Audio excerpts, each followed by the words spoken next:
Thanks, and I appreciate everybody give me a couple of minutes there. I know I'm standing between you and happy hour, so I'll do my best. I'm very excited. I'm thrilled that you've invited me into your world. I don't typically speak at specific industry events. I'm typically immersed in learning and development events, so this is great for me, and I'm going to try to fit in I've tried to be casual. I'm going to have to be fast because we're running out of time. So as far as who I am, I work for Schoox. I am the talent platform evangelist. So what that means is I go places and I talk about L&D, and I try to have these sort of elevated discussions about learning, right? And so that's what I wanted to try to do today. Previous to being at Schoox, I spent the last 15 years as an industry analyst in L&D. Done a lot of research, surveys, studies, case studies, interviews to learn about how companies do training, learning, development, how they don't, what works, what the future looks like. So that's me. That's why I'm here. This is who Schoox is. We have a little table over there. If you want to find out more, you can come talk to us in the other room. We actually have a pretty strong presence in this industry, which is another reason why I'm very happy to be here. But what I want to talk about, and you can see from the title, is about learning and development. So how many folks in the room have this in their title at work? Anybody in the room have this in title? Learning in your title, okay. How many people have this in their title? Development, learning and development. Okay, so this is great. So whenever I go to these events, there's a lot of learning and development professionals in the room. But the more I talk to them and the more I get a sense of what's going on in their organizations, for a lot of them, they're really focused on the learning side of this. It's used as a phrase that is one and the same, right? These words are used interchangeably, but the reality is a lot of what we do is actually even just training, not necessarily learning, and relatively rarely is it actually development. And that's not because people don't want to do these things. And from what I've seen here today and talking to folks and seeing some presentations, this group is definitely focused on doing more and doing better. And I just sort of want to bring some of the insights and research that I've done to you to talk about this. What do I mean by learning and development? So, making the connection between learning and development. The idea is that learning is the thing that helps all of these other things happen in your organization, right? The problem is very often, and it's surprising to me how much I see this, when you go into an organization, the disconnect between what learning is trying to do and what the business is trying to do. It doesn't make sense when I say it out loud. It seems like common sense, but the reality is very often the learning is actually disconnected from the ultimate business goals, because the folks that are deciding what those business goals are very often not engaged with the people who are determining what the learning strategy is.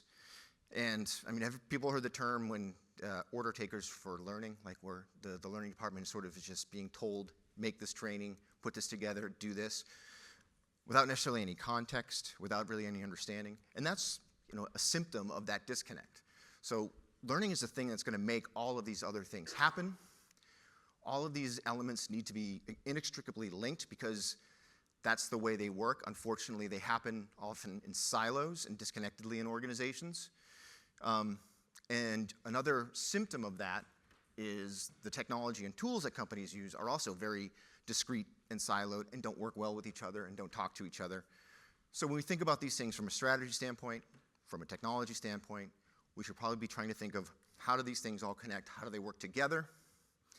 So whatever's happening within learning needs to be connected to the broader goals of the organization. For those of you who saw the Buffalo Wild Wings thing earlier, one of the things that stood out to me amongst all the great stuff that she was saying was, yes, it's gamified, right? It's put into this idea of a game, but nobody's doing stuff that isn't related to the job that they're supposed to be doing, right? There's a direct connection. And that's missing a lot of times. We think about learning pedagogy, we think about engagement, and we pull things that aren't actually related to what people should be doing once they're done with the learning. And so just ultimately, when we bring these things together, the idea is that we're enabling people to apply the knowledge that we've given them, and then we've given them an opportunity and the tools and the mechanisms to grow and develop and to do even more.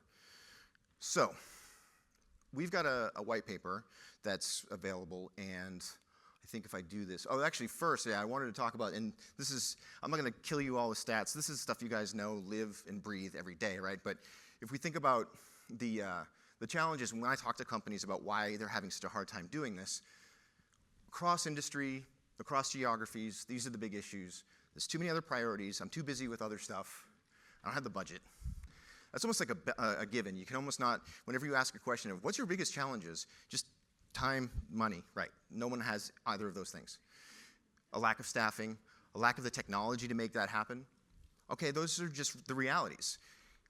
We can say, yes, those are challenges, but we can't just say, well, I can't do it because that's just the reality. We have to figure out how to make it happen in this reality. Then you get into this idea of the extended enterprise. People heard that phrase before, extended enterprise? Well, most of you actually probably operate within what's considered an extended enterprise.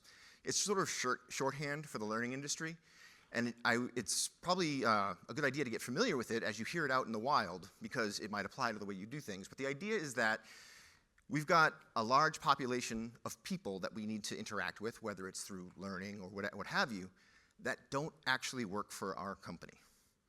There are franchisees, which, and this is obviously familiar to this group, but it also is organizations that deliver training to their customers. They deliver training to resellers, people who sell on their behalf but don't work for them.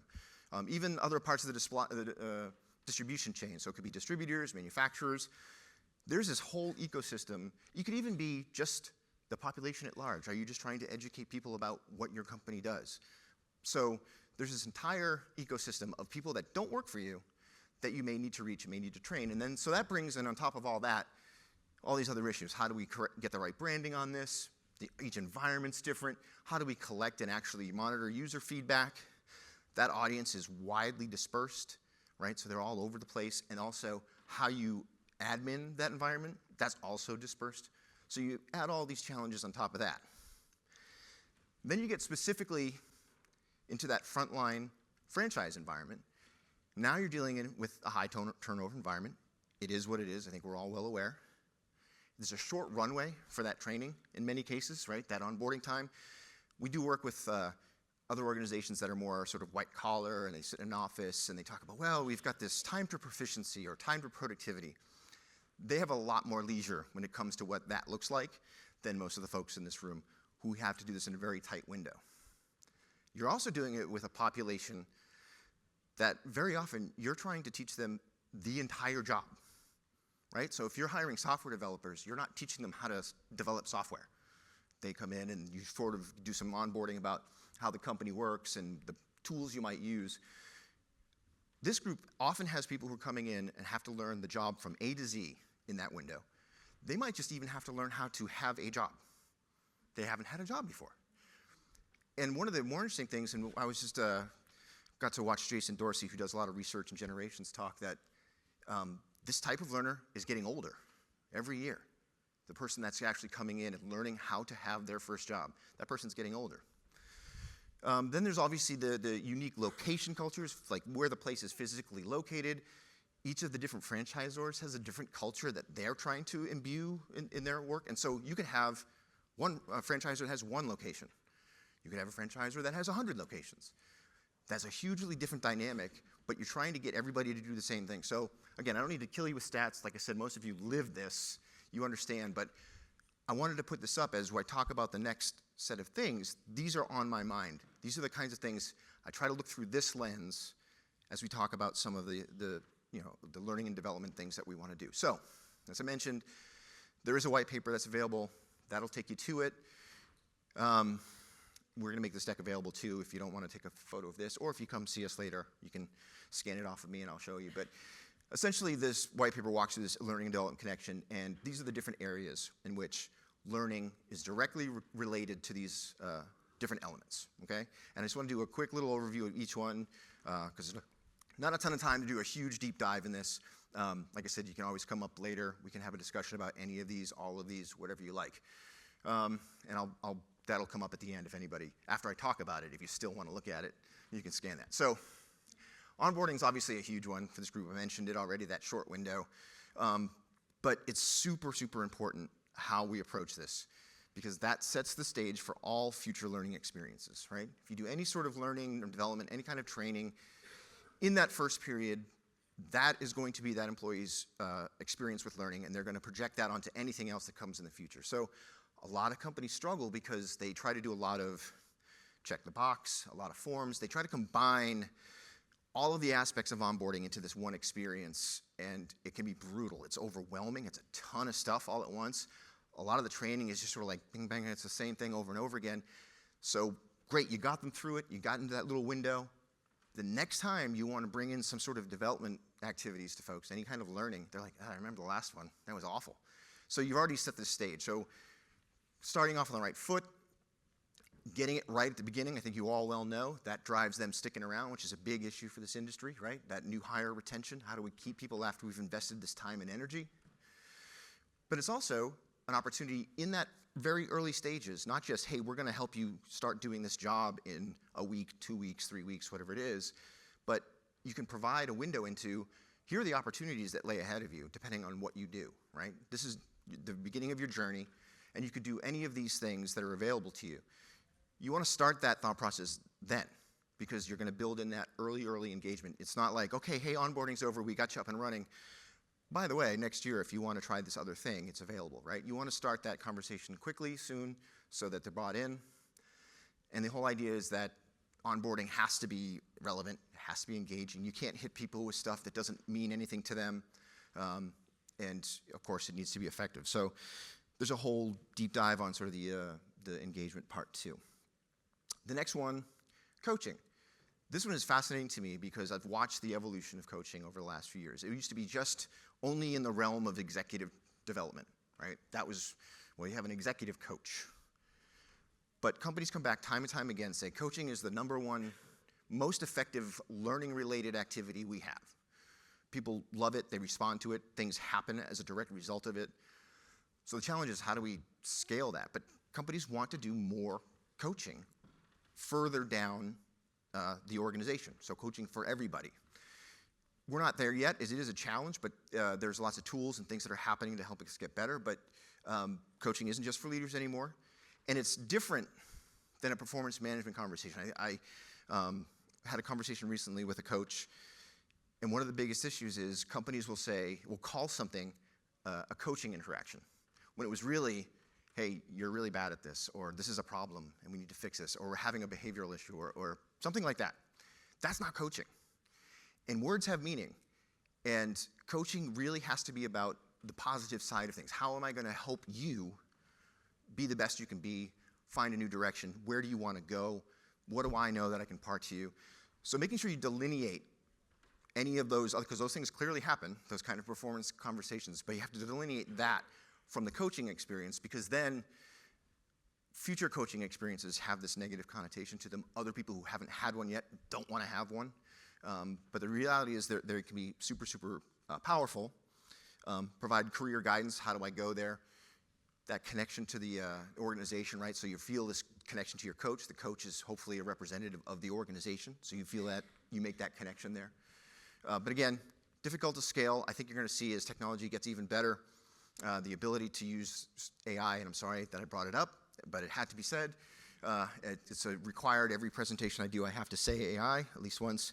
But the fact is, you can use these tools to match people better than a lot of people are, from a manual standpoint, matching people with the right coaches, identifying proper coaching opportunities, right? So it is, the system can say, hey, you don't need to ask your coach about your login, right? Let's identify a moment where you really need to have a coach.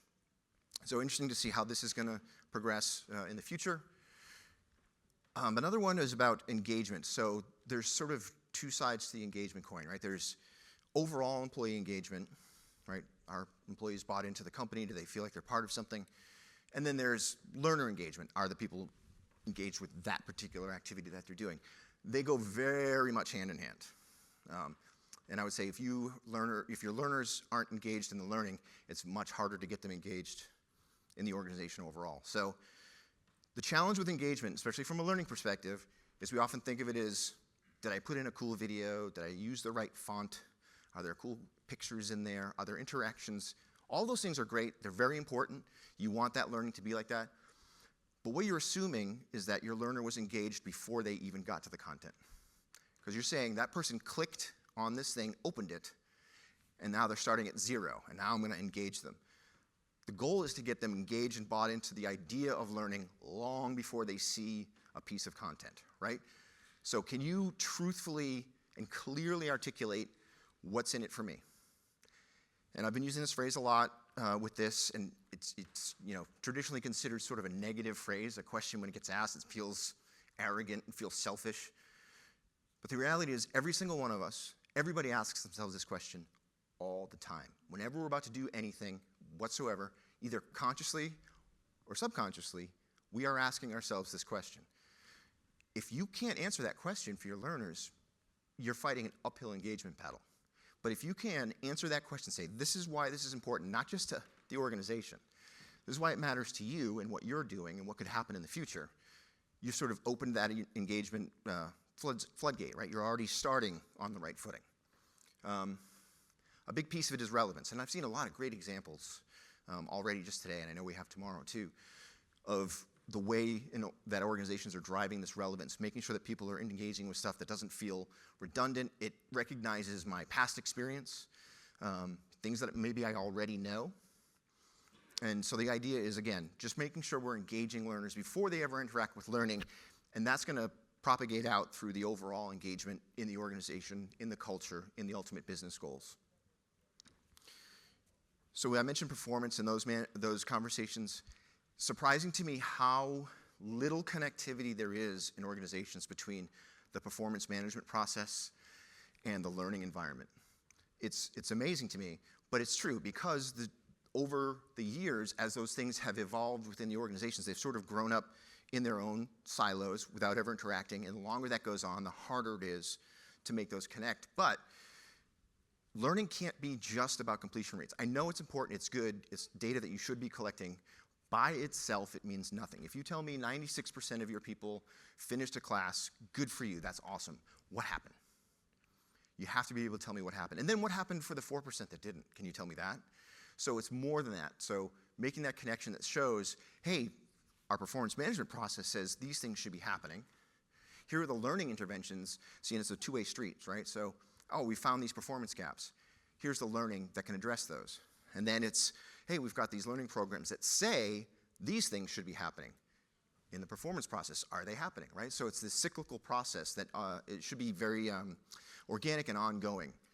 We've seen a huge shift over the years in the performance management process, people moving away from that annual conversation. One time a year, let's all get in here, and then I'm not going to listen to my manager say anything until he tells me what my raise is. And then that's the end of it. It's a more ongoing conversation, so learning should match that, right? If we're changing to this ongoing conversation about performance, learning has to constantly be there to respond to what's happening in those conversations. Next one, the big one, right? You move from there, right? So you're going from the learner and the individual and what they can do. What's the impact on the business? Again, my mind gets blown every time I've ever done a study that asks how connected the learning strategy is to the business strategy. Almost non-existent. It's bananas to me how people can operate in this sort of bubble that says, well, I know we're good at what we do. This is the problem. Learning professionals, heart's in the right place, really good at what they do, but everything happens in this little sphere of all I'm trying to do is complete this, get it out, and get people to take it. They don't get any visibility, not through their own fault. It's a combination of things, but they don't get any visibility of what's going on in the rest of the organization. So keeping in mind that every single learning experience has some sort of business driver behind it. The most seemingly mundane compliance training, there's a reason it exists. And the reason is not so we don't get fined. That's not the reason. It exists for some other reason, right? I always use the example of forklift training. It's important, right? And it isn't just about, okay, you've taken the training, so now you can drive the forklift. Are people not getting run over in the warehouse by forklifts? And then, good, we save money because we don't have lawsuits or insurance claims and people aren't getting hurt. And hey, now people want to work here instead of the warehouse down the street where everyone's getting hit by forklifts. There's a business driver behind it. It isn't just you have to have this certification in order to do this. Being able to show the kind of impact that learning is having on the business comes back to the learner. You can turn around to the learner and say, here are the things that happen when this goes well, right? We've seen that when we do this kind of training, this is what happens in the business. So that you can show there's a reason why they did this. It isn't just, I'm glad you finished it. Here's a badge for finishing it, which again, that's not a knock on badges. Saying all these things are great. On their own, though, it's too small. to be able to turn around and say, at the end of the year or whatever it is, hey, as a result of this program, all these great things happened. And then also, this helps get the business stakeholders involved in learning, which is very important. That's the biggest challenge, why these things are disconnected.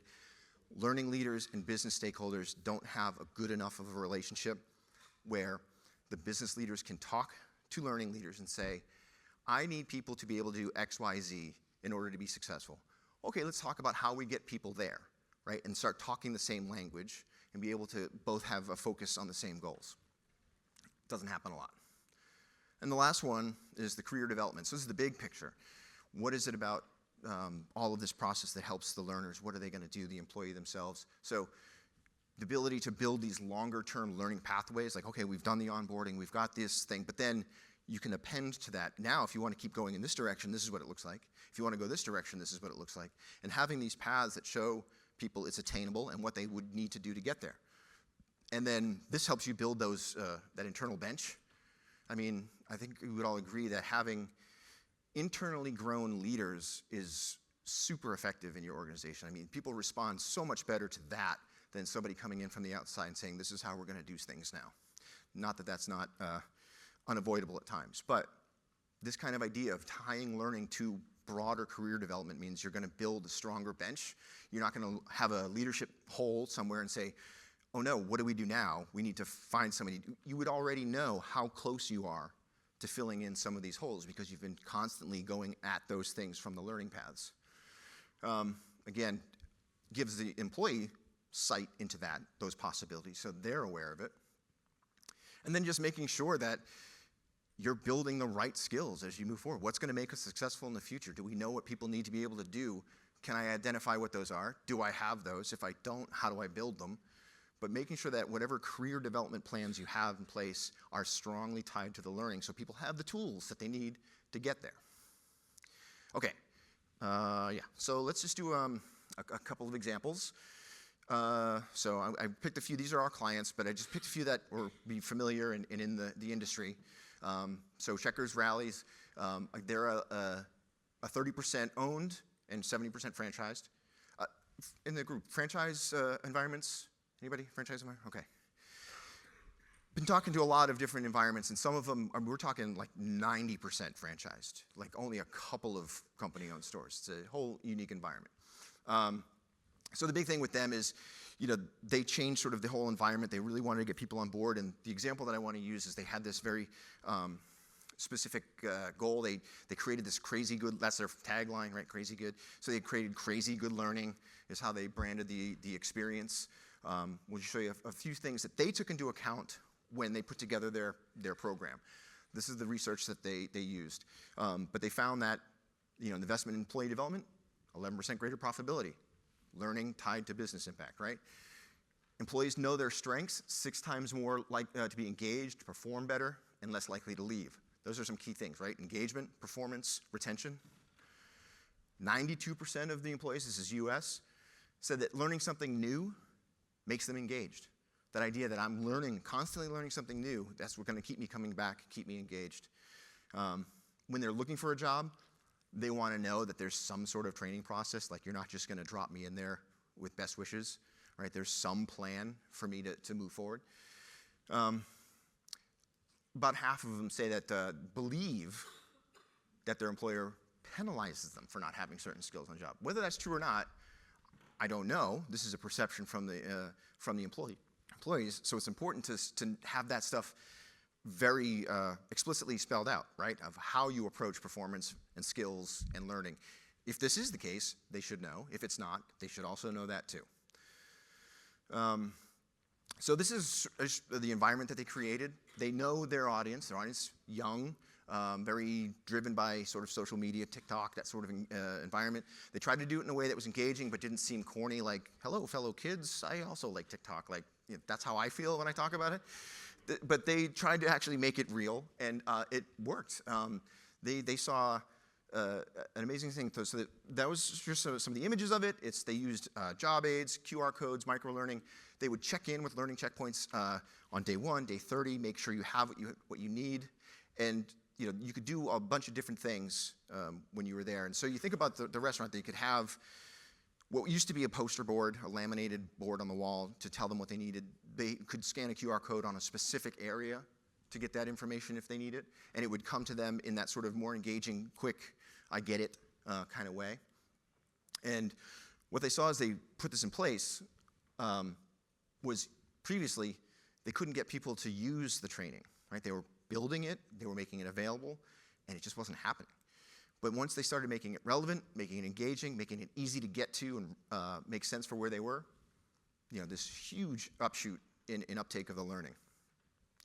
And the last couple things is, so they saw the logins just doubled, so the interactivity. I mean, think about what you do if you're a learning professional, the effort that you put in, and if just like nobody was paying any attention to it. It's terrible. So the idea that, okay, we're putting this out in a way, people are doing it, and then again, business outcomes, they can correlate that our top performing company, restaurants, are at LMS proficiency, meaning people in there using it the right way, 90% or better. So activity within the LMS is an indicator of store performance. And then they won an award. And I bring this up because when I was a research analyst, this is where I worked, I understand this awards program very well. It's a very difficult, rigorous awards program, and you have to have a very solid program with solid business results to win. And they won a silver, so they demonstrated all of those things. Dairy Queen, I think we're familiar with who they are. They had this program that they wanted to launch, a specific thing. They were bringing out a new menu item, the Stack Burger, signature Stack Burger. A lot of energy and effort went into this promotion from an organizational standpoint, so they had to have the training to get there. So just like reflecting some of the things we talked about, right? Training available when and where needed, visibility into progress, how am I doing, where am I going? This is sort of what it looked like. They had all these different options, all these different things that they could look at. They had a countdown. This countdown was for the training. Like they would be prepared for the training before it started, not just the launch of the actual product. They were letting people know this big training launch is coming. So what they saw, on day one, almost 100% of their stores sold the product that they wanted them to sell. They were very thrilled with that outcome. Almost 100% said the materials that they gave prepared the store for this launch. So again, connecting learning to business results. I know we're running out of time. This is the last example, not necessarily in the QSR industry, but a cousin, brother, sister, maybe, hotels. I think there's a lot of corollaries there. But it's interesting the way that Sonesta does it is they come at it from all these things I was talking about. This is their idea of the learning program, things that need to be part of it. So this idea that it's strategic, fits the company and its plans. Mentoring / coaching, big part of it. Growth for both the learner and the business. So all those elements that I'm talking about, that's part of their strategy. They made a graphic of it. That's how committed they are to it. So they have 100 career paths. They make everybody aware of the possibilities, what they could do, what interests them, and then gives them the tools to go that way if that's what they want to do. So they do multimodal, right? So meet people where they are. We've heard that quite a bit here. I think it's critical in these environments. But there's online, there's in person, obviously on the job, and then ad hoc, when and where it's. We heard earlier the benefits of self-paced, critical. You can't let it all be self-paced. It's too much, but you can't force it down their throats, all of it either. Having a combination of things. And maybe it's the same content, the same concept, but I can choose how I do that, right? It isn't just that, this program is online, this program is in person. Maybe there's crossover between the two, so it can get to people when and where they need it. They have this mentorship program, so it could be one-on-one in person, it could be virtual, whatever, but again, this focus on growth and using something like coaching and mentoring to do that based on the skills that someone has or needs, putting them with the right person to get them grow, emphasizes leadership and team building, so important. So we've hit the time. That again goes to the white paper. That's me. And not only am I mandated to say the word AI in every presentation, I think everyone has a podcast now, like every single person on earth. So I have one. If you ever want to take a listen to that, definitely talk to some of your colleagues, and there's some some good stuff on there. So any questions? I know we're sort of over time. You can ask questions in the room. You can tackle me later over drinks. Anybody? This is the widest, shallowest room I've ever been in. No? Okay. That means I said it all. All right, so yeah, I'll be in the other room with all of you. If you have any other questions, you can just reach out. That's fine. Thanks.